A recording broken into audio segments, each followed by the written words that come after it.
Olá! Hoje vamos falar de fotossíntese. Vamos abordar a fotossíntese em plantas. Esse tão importante processo vital acontece nas folhas, mais especificamente no interior de organelas denominadas cloroplastos. A fotossíntese pode ser entendida de forma simplificada como um processo no qual os vegetais são capazes de utilizar a energia luminosa para unir moléculas de CO2, formando assim a glicose. Um fato importante é que não apenas a glicose é produzida durante o processo fotossintético, pois os esqueletos carbônicos de todos os demais compostos orgânicos produzidos pelas plantas também são derivados da fotossíntese, como ácidos nucleicos, proteínas, lipídios, polifenóis, ácidos graxos, ou seja, todos os compostos produzidos pela planta que demandam carbono, hidrogênio e oxigênio são derivados diretamente da fotossíntese. De forma didática, vamos dividir a fotossíntese em duas fases: a fase fotoquímica e a fase bioquímica ou ciclo de Calvin. Hoje vamos abordar apenas a primeira fase, ou fase fotoquímica.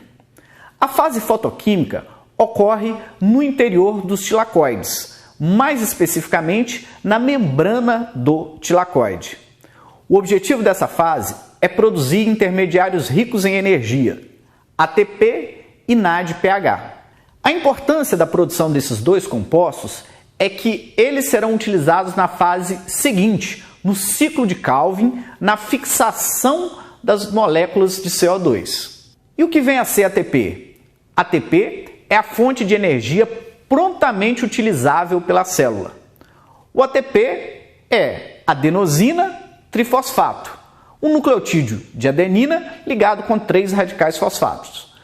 Durante a fase fotoquímica, teremos a produção de ATP, onde pegaremos adenosina difosfato, que é um nucleosídeo de adenina com mais 2 radicais fosfato, e utilizaremos a energia da fotossíntese para unir mais um radical fosfato ao ADP, formando então um ATP. Um outro intermediário produzido no processo é o NADPH, nicotinamina, adenina, dinucleotídeo, fosfato. Este é o poder redutor que será utilizado na próxima etapa. Quando eu falo em poder redutor, entenda o seguinte: o NADPH irá ceder elétrons e hidrogênios para que possamos transformar moléculas de CO2 em moléculas de glicose. Perceba que no início da equação temos apenas CO2 e no fim da equação temos C6H12O6. Os hidrogênios que serão adicionados à molécula de glicose são oriundos da molécula de NADPH.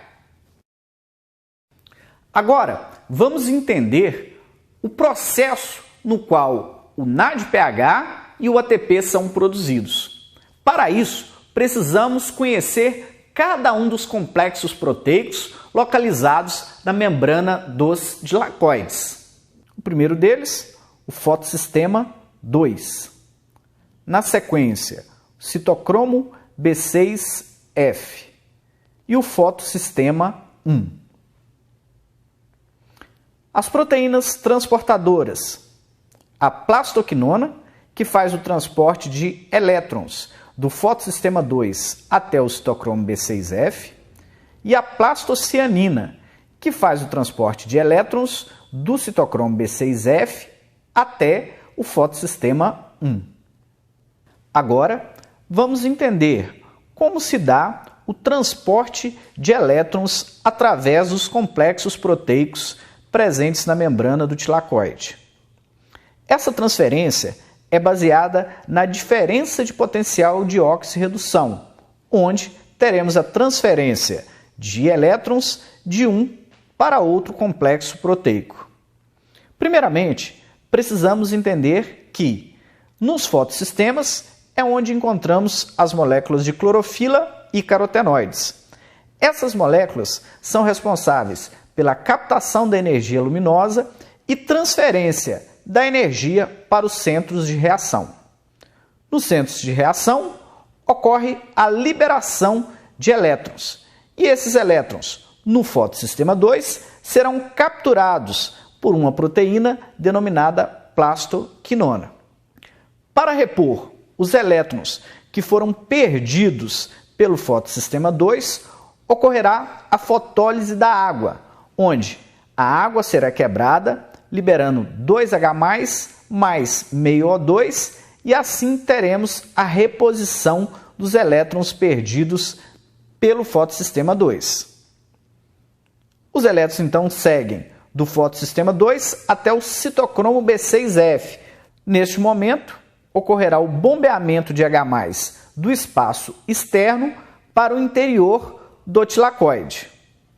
Na sequência, os elétrons passarão pelo citocromo B6F, será capturado pela plastocianina, desta até o fotossistema 1 e a partir daí até o sistema ferredoxina redutase, e então este elétron será entregue ao NADP, formando NADPH. Agora, eu gostaria de propor uma analogia para facilitar o nosso entendimento. Gostaria que pensássemos sobre como ocorre a produção de energia elétrica. A energia elétrica é produzida da seguinte forma: temos um represamento de água e, posteriormente, forçamos a passagem dessa água através de uma comporta. E esta girará uma turbina onde transformaremos a energia mecânica em energia elétrica. Na célula, ocorre um processo muito semelhante. Ao invés da água, teremos um gradiente de prótons, ou seja, íons H+. Ao invés de uma turbina, temos uma proteína especial, a ATP sintase. E nesse processo ocorrerá o seguinte: os íons H+ armazenados no lúmen do tilacoide tendem a sair para o espaço externo através da ATP sintase. Quando o fazem, geram energia utilizada na conversão de ADP em ATP. A produção de ATP no interior dos tilacoides ocorre da seguinte forma: com o fluxo de elétrons através dos fotossistemas, ocorre um bombeamento de H+ para o interior do tilacoide. Isto gera um gradiente de pH e de potencial elétrico. Estes íons H+ tendem a retornar para o espaço externo, ou seja, fora do tilacoide. Só que para isso passam através de uma proteína especial, a ATP sintase.